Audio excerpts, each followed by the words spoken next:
नमस्कार, मैं हूं गंगेश कुंजन और हमारे साथ हैं मैं हूं आसिया।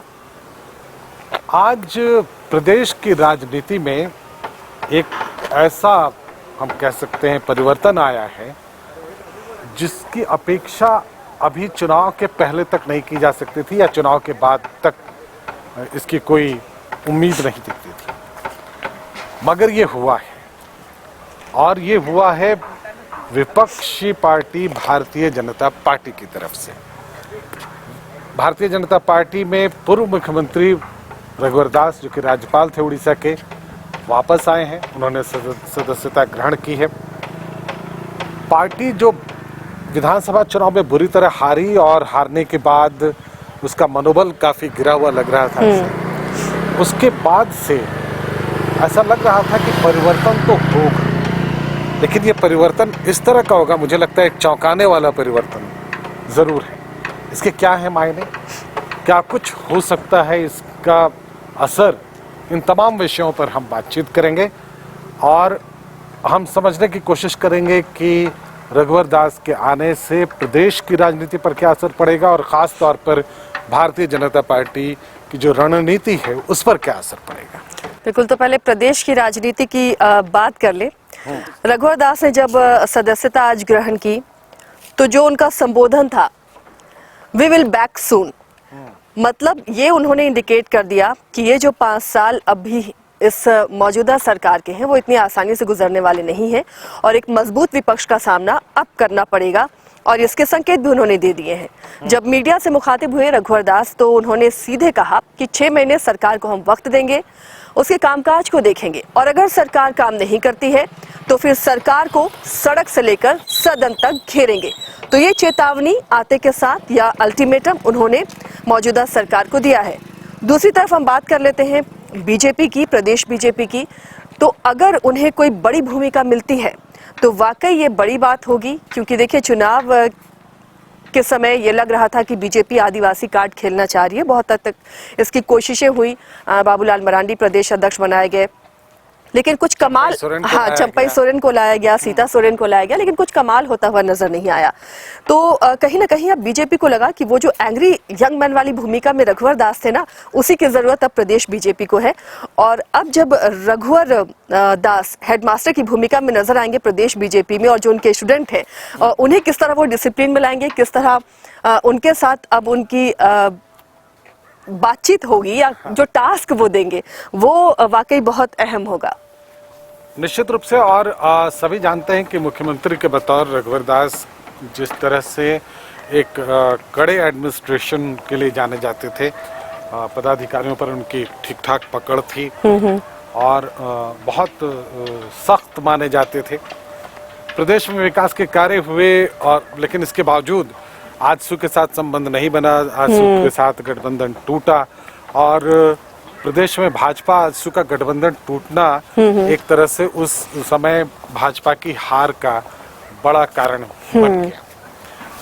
हालांकि जहां तक वोटों की बात है वो हम फिर भी कह सकते हैं कि उस समय बीजेपी को वोट्स कुछ ज़्यादा मिले थे, और इसके पीछे कारण ये था कि उस समय जो काम हुआ था, विकास का जो भी काम हुआ था, वो उसको लेकर कुछ बात थी जरूर। लेकिन अब वो दौर बीत चुका है और 5 साल हेमंत सोरेन की सरकार यहाँ चल चुकी है, और ये फेथ होना कि एक रीजनल पार्टी भी 5 साल तक सत्ता चला सकती है, ये लोगों में अगर ये फेथ होता है तो फिर सत्ता दोहराई जाती है। और ये उसका उदाहरण है। आप देखेंगे बगल में उड़ीसा में चले जाइए, बीजेपी की वही स्थिति थी, वहाँ बंगाल में चले जाइए, ममता बनर्जी की वही स्थिति है। तो जो रीजनल पार्टीज हैं, या बिहार चले जाइए, जेडीयू को देख लीजिए आप, तो जो रीजनल पार्टीज हैं, अगर लोगों को ये लगता है कि ये पार्टी हमको अच्छा सर्व कर सकती है, सरकार चला सकती है, सक्षम है, तो लोगों का विश्वास बढ़ता है और लोग जो है सो उससे कई बार मौका देते हैं, क्योंकि उनसे उनका जो संबंध होता है बिल्कुल नजदीकी होता है।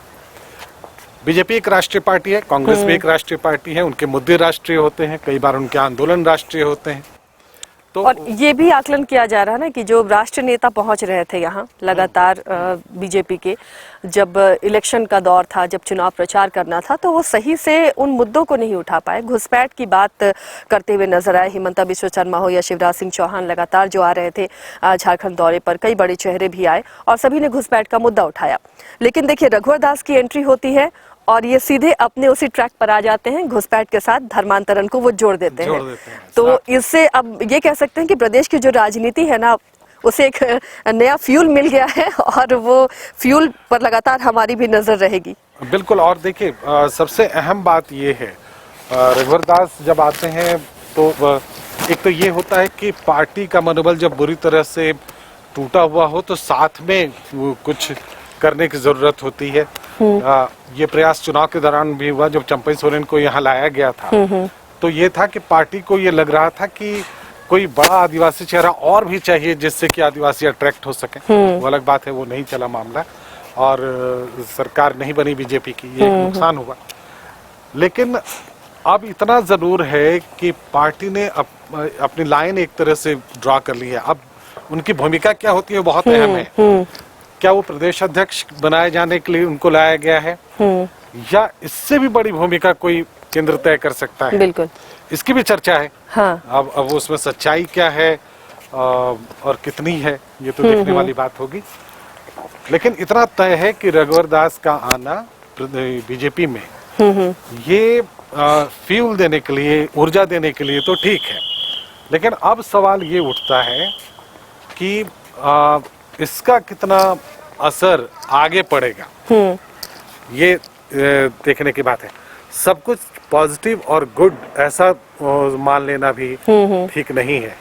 बिल्कुल। और देखिए, ये जो नई सरकार है इसके लिए विधानसभा भी अब इतना आसान नहीं होगा तमाम सेशन को चलाना, क्योंकि रघुवर दास की जब एंट्री हुई है, राजवलम जी को कहेंगे वो दिखाएं विधानसभा को, इसके बाहर हम हैं इस ठंड में भी और यहाँ पर सरेरास सियासत पर हम चर्चा कर रहे हैं कि किस तरह प्रदेश की राजनीति में बदलाव और वो गर्माहट नजर आएगी। क्योंकि आते के साथ ही रघुवर दास ने ये संकेत दे दिया है, हालांकि विपक्ष की तरफ से भी इसे लेकर कई तरह की प्रतिक्रिया आ चुकी है। गंगेशी बंधु तिर्की ने भी कहा कि बुझे हुए कारतूस हैं, कोई फर्क नहीं पड़ता है।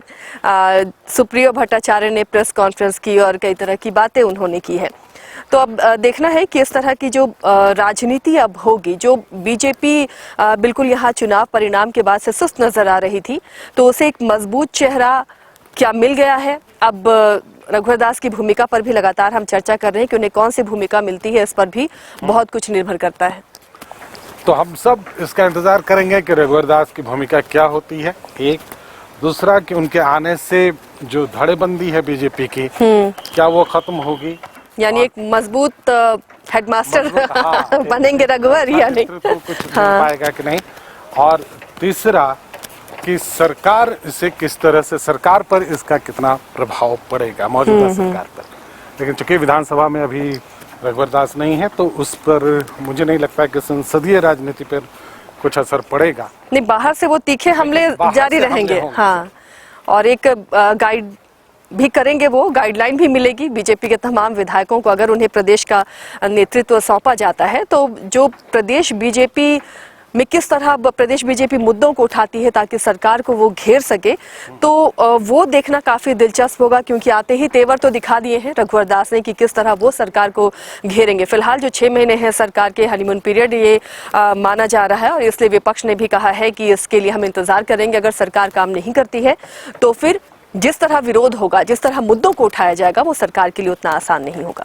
फिलहाल सरेरास सियासत में आज इतना ही। सरेरास सियासत में और भी बहुत कुछ सरप्राइज एलिमेंट हम शामिल करेंगे, आप इंतजार कीजिए। सिर्फ हमारी चर्चा नहीं, कुछ और बातें भी होंगी। फिलहाल इतना ही। बिल्कुल, तो हमें दीजिए इजाजत, लेकिन बने रहिए न्यूज़ बाइस्कोप के साथ। नमस्कार।